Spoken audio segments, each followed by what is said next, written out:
Je dirais que mes clients vendeurs ont remarqué en 2026, surtout ceux depuis mi-mars, que le marché, il y avait un changement. Il y avait comme euh, une progression du marché. Il y a quelque chose qui se passe. Puis, j'aurais pas tendance à dire que c'est nécessairement quelque chose qu'ils aiment parce que c'est un petit peu ralenti. Parce que souvent, on mettait la propriété, ça se vendait tout de suite. Peut-être c'est dépendamment des secteurs, mais moi, je peux dire que dans le mien, c'est un petit peu plus ralenti. J'ai moins d'offres. J'en ai encore des offres multiples, j'en ai moins que ce que j'en avais. On vend plus au prix demandé.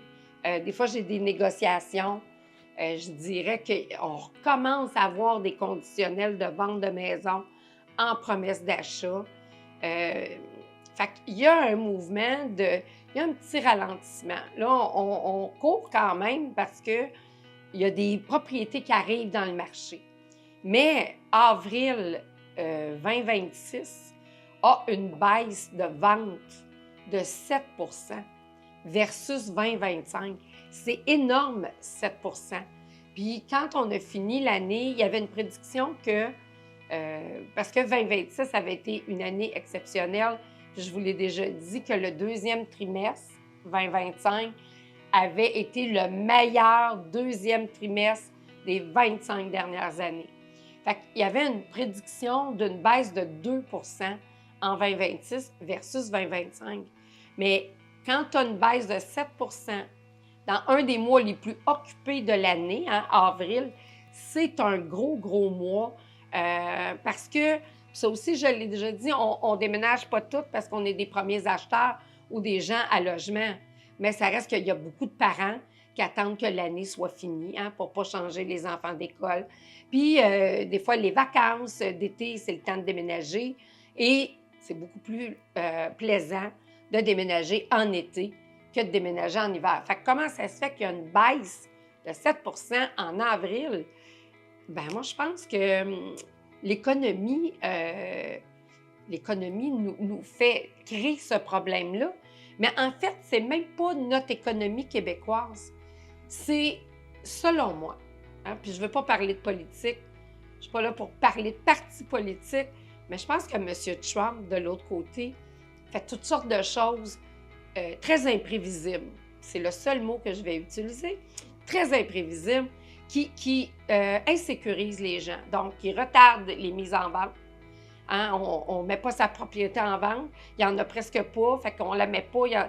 C'est une roue. Alors, ça crée de l'insécurité.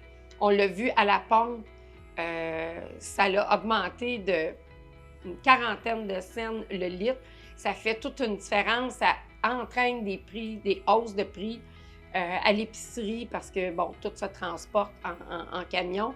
Donc, c'est triste. Je pense que l'économie québécoise, elle va très bien, mais que quand on a l'influence d'une situation comme une guerre où on est affecté directement, ben ça change. Je rajouterais, est-ce que le mauvais temps qu'on a connu aussi depuis le début de 2026, parce qu'on a eu de la neige, du froid, un hiver qui finit pas. Là, on a un printemps qui débute pas. Il y a de la pluie. En tout cas, les gazons sont verts, mais on dirait que le moral non plus n'est pas là. Fait que, est-ce qu'il y a un vent de folie qui flotte dans l'air qui fait qu'on a des drôles de comportements? Mais oui, effectivement, je pense qu'on est affecté. On vend un petit peu moins vite. Puis si on veut vendre rapidement, puis continuer le beau marché, puis les belles tendances qu'on avait, il faut être au juste prix. Il faut moins s'essayer, il faut être au juste prix, puis il faut y aller directement. Les propriétés au juste prix bougent beaucoup plus rapidement que les autres. Donc, oui, malheureusement, on a eu du mouvement.